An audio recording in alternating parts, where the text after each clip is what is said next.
यो देखिरहनु भएको दृश्य चाहिँ चौदण्डीगढी नगरपालिका वडा नम्बर 10 देवधार गाउँमा रहेको भीमसेन थानको हो। यो पुरानो थान चाहिँ नयाँ बन्ने क्रममा छ। नयाँ चाहिँ यस्तो बनिरहेको छ। त्यस्तै गरेर यो थान अगाडि रहेको शिलाहरू हो, यहाँ यसरी देख्न सक्नुहुन्छ। यो धेरै वर्ष पुरानो, एकदमै धेरै वर्ष पुरानो प्राचीन समयको हो। यसरी शिलामा यस्तो आकृतिहरू कोरिएको छ।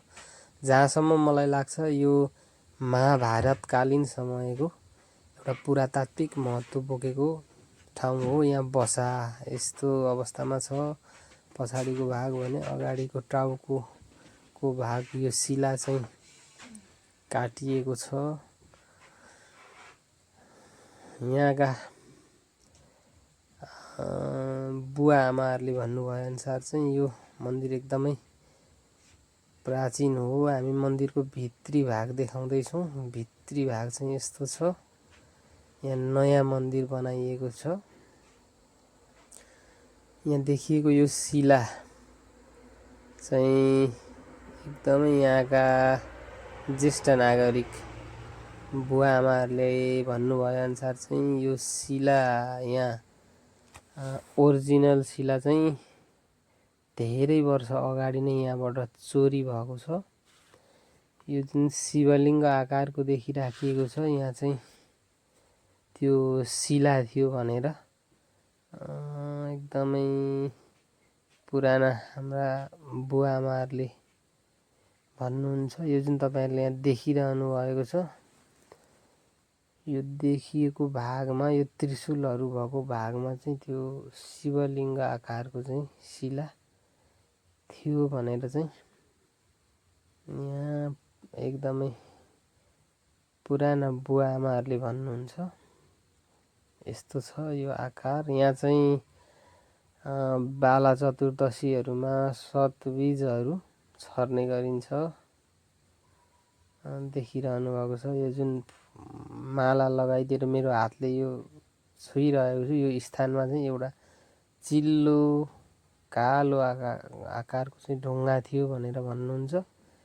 त्यो धेरै वर्ष अगाडि नै यहाँबाट चोरी भइसक्यो। यो बाहिर देखिरहनु भएको जुन ढुङ्गाहरू छ, यो यही ढुङ्गाहरूको पर्खाल लगाइएर पहिले यो मन्दिर बनाइएको थियो। यो यस्तो लाम्चो आकारको ढुङ्गाहरू यहाँ देखिरहनु भएको छ।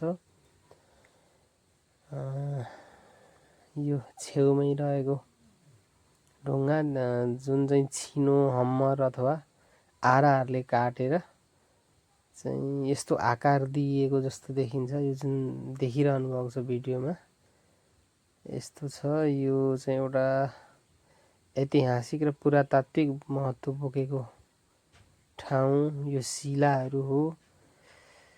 मलाई जहाँसम्म लाग्छ, मेरो आफ्नो विचारमा यो महाभारतकालीन समयका यो मन्दिरहरू यो हुन सक्छ। यो अब हामी तल्लो भागमा यो तल्लो झर्ने अहिले चाहिँ यहाँ चढिराखिएको छ। यहाँबाट झरेर चाहिँ हामी तल्लो भागमा अर्को कुन्ती माईको थानमा जान सक्छौँ। यतापट्टि साथमै देखिएको यो चाहिँ प्राथमिक विद्यालय हो। यहाँ देखिरहेको छ। बडो रमणीय ठाउँ छ।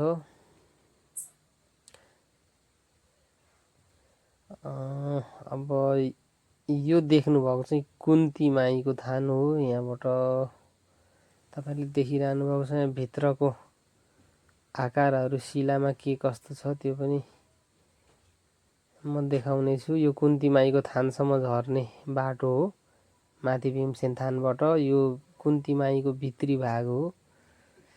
यो भित्री भागमा चाहिँ यस्तो छ।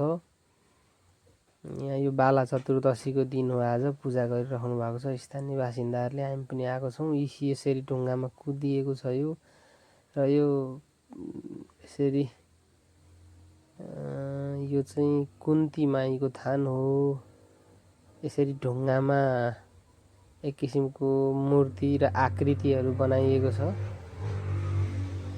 यो चाहिँ थानदह भनेर भनिन्छ यसलाई। माथि कुन्ती माईको थान भयो, त्यहाँभन्दा मुनिको दह यो थानदह हो। यो निकै ठुलो छ। यो थानदहमा चाहिँ केही मान्छेहरू यहाँ नुहाउने क्रममा चाहिँ डुबेर पनि केही मान्छेहरूको मृत्यु भएको छ। यो दह मेरो आफ्नो नितान्त व्यक्तिगत विचारमा चाहिँ निकै खतरनाक दह छ। यसरी माथि कुन्ती माईको थान छ, मुनि चाहिँ यो थानदह, थान मुनि भएको दह हुनाले थानदह भनेर भन्छन्। अब यो अलिक आध्यात्मिक हिसाबले पनि महत्त्वपूर्ण त छँदैछ। यहाँ अलिकति हेर्दै पनि डरमर्दो छ, त्यस्तो घटनाहरू भएको छन् यहाँ। यो कुन्ती माईको थान, यो आकृतिहरू शिलाहरू छ। यो भित्तामा भएको शिलामा भएको चाहिँ भगवानका आकृतिहरू चाहिँ यो धेरै वर्ष पुरानो भनेर यहाँ स्थानीय बासिन्दाहरूले भन्नुहुन्छ। बुढा पुराना मान्छेहरूले यस्तो आकृति देख्न सकिन्छ। यहाँ चाहिँ बाला चतुर्दशीको दिनमा सतबीजहरू छर्ने काम हुन्छ। यस्तो छ यो माथिल्लो तल्लो भागहरू यस्तो छ। यो पर्खालहरू चाहिँ पछिल्लो समयमा निर्माण गरिएका हुन्। यो यस्तो छ। मास्तिर चाहिँ देब्रेको लहरा यस्तो छ। महाभारतकालीन समयको घटनाक्रमहरूसँग जोडिएको जस्तो लाग्छ मलाई यो ठाउँ। यो थानदहहरू यहाँ स्थानीय मान्छेहरूले भनेअनुसार चाहिँ विभिन्न यस्ता एउटा किम्बदन्तीहरू पनि रहिआएको छ। अझ यसको बारेमा विस्तृत भिडियो हामी फेरि पनि बनाउने छौँ। यहाँ माछाहरू प्रशस्त देख्न सकिन्छ। यो खोलामा चाहिँ स्थानीयहरूले विष लगाउने व्यक्तिहरूलाई कारबाही गर्नुहुन्छ। विष लगाउनु हुँदैन भनेर एउटा त्यो खालको चाहिँ वातावरण बनाउनु भएको छ। यो थानदहमा चाहिँ त्रियुगा नगरपालिकाका पूर्व मेयरको छोरा पनि यहाँ डुबेर उहाँको देहावसान भएको थियो।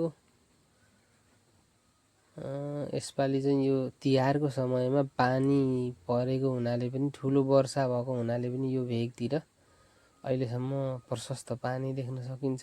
देख्नु हुँदैछ यो कुन्ती माईको थानको वाल हो। तल ढुङ्गाको चट्टानहरू छन् यस्तो। त्योभन्दा मुनिपट्टि दह छ, पानी छ। हेर्दैखेरि पनि एकदमै हरियो।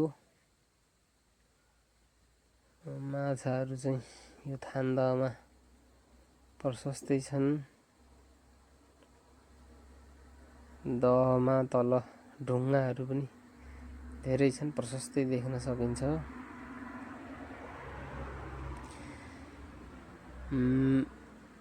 विराटनगरमा विराट राजाको राजधानी, त्यस्तै गरेर किच्चकवध, त्यस्तै गरेर हेटौँडाको भीमफेरी, यी वरपरका नामहरूले गर्दा पनि मलाई जहाँसम्म लाग्छ यो महाभारतकालीन समयको त्यो समयका घटनाक्रमहरूसँग जोडिएका यी थान देवालयहरू जस्तो लाग्छ। यो मेरो आफ्नो नितान्त व्यक्तिगत विचार हो। यो थानदह एकदमै मनमोहक छ। हरियो स्वच्छ पानी।